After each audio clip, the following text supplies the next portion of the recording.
Dolphins fans, I need to ask you, when does admiration cross a line into an admission of inadequacy? When does a quarterback's honest assessment of his rival become a devastating indictment of his own potential? Because after Buffalo game, and after hearing Tua Tagovailoa's own words, we have to confront a harsh reality that's staring us right in the face. We've been told for so long that the Miami Dolphins are on the cusp, that the talent is undeniable, that the offensive mastermind Mike McDaniel just needs time to unleash this explosive unit.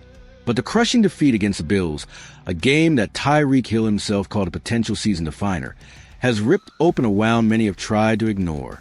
The finger-pointing has begun, and while some are quick to call for McDaniel's head, the cold, hard truth, backed by the evidence of our own eyes and ears, points to a different culprit. The problem, my friends, is not Mike McDaniel. The problem, unequivocally, is Tua Tagovailoa. Let's rewind to that pivotal game against Buffalo. The Dolphins' offense, armed with some of the most electrifying playmakers in the entire league, looked pedestrian. They averaged a modest 4.2 yards per pass attempt. 4.2.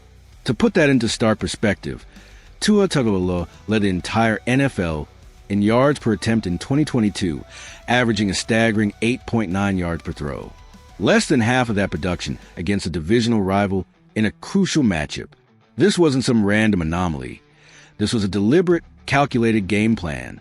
This was the Tua horizontal offense, a strategy designed not to maximize the potential of Hill, Waddle, and a chain, but to minimize the risk posed by the quarterback. Think about that for a moment. When a coaching staff, with all the offensive firepower at its disposal, has to structure a game plan specifically to prevent their starting quarterback from throwing the ball deep, just to give the team a fighting chance, the issue isn't with the coach. It's with the quarterback. Mike McDaniel, a celebrated offensive guru, was forced to put Tua in a safe mode, a conservative bubble, because the trust simply isn't there for him to consistently make those game-changing vertical throws. This isn't about one late-game interception, though that certainly stung.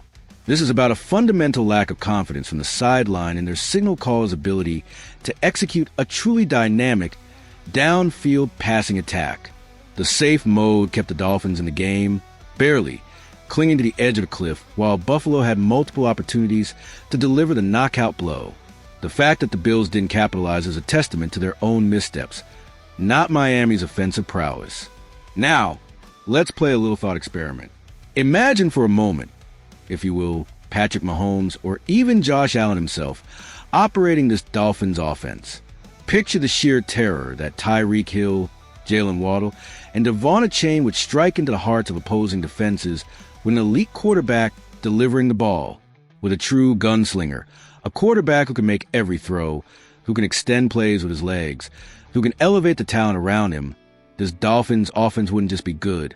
It would be an unstoppable machine, a nightmare for defensive coordinators across the league. The talent is there, undeniably. Hill, Waddle, Achane. These are game breakers, players who can turn a 5-yard slant into an 80-yard touchdown. But they need a quarterback who can consistently get them the ball in space, downfield, and with anticipation.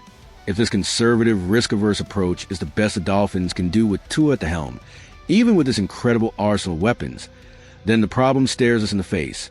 It's Tua, and if the on-field performance wasn't enough to raise alarm bells, Tua Tagovailoa himself, in a moment of startling candor, seemed to admit that he's simply not on the elite tier of NFL quarterbacks. When asked about Josh Allen, his divisional rival, Tua offered what many are interpreting as a devastating self-assessment. He said, and I quote, "That guy can literally do everything he wants.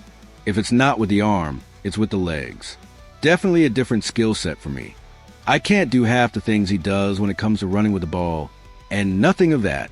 And on top of that, with his ability to just throw the ball down the field, with the distance that he throws, and with the arm strength that he has, he's supreme in that. Let that sink in.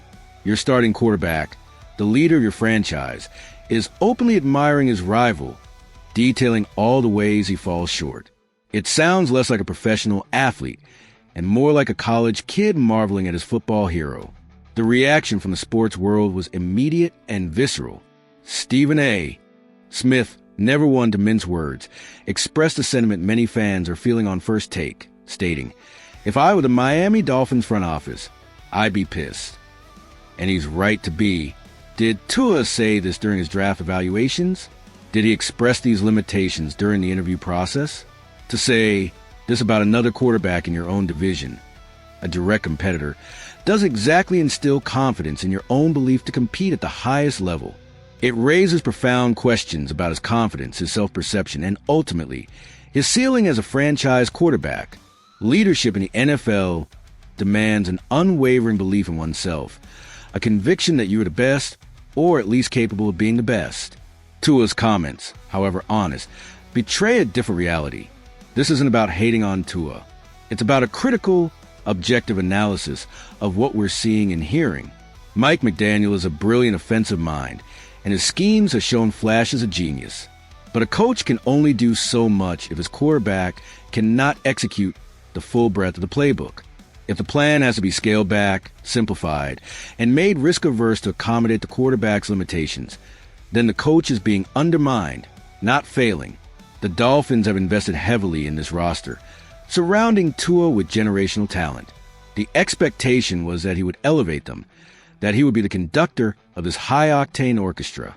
Instead, we're seeing a regression, a conservative approach, and a quarterback whose own words suggest he knows he's not in the same league as the true elites. The truth, however uncomfortable, is that the Miami Dolphins are at a crossroads, with a roster brimming with explosive talent.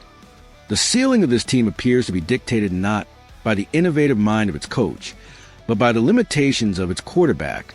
The question is no longer if there's a problem, but what the Dolphins are prepared to do about it, when the problem, by his own admission, might just be the man under center. What do you think, Fins fans? Is it time to face the music on Tua? Or am I completely off base? Let me know your thoughts in the comments below.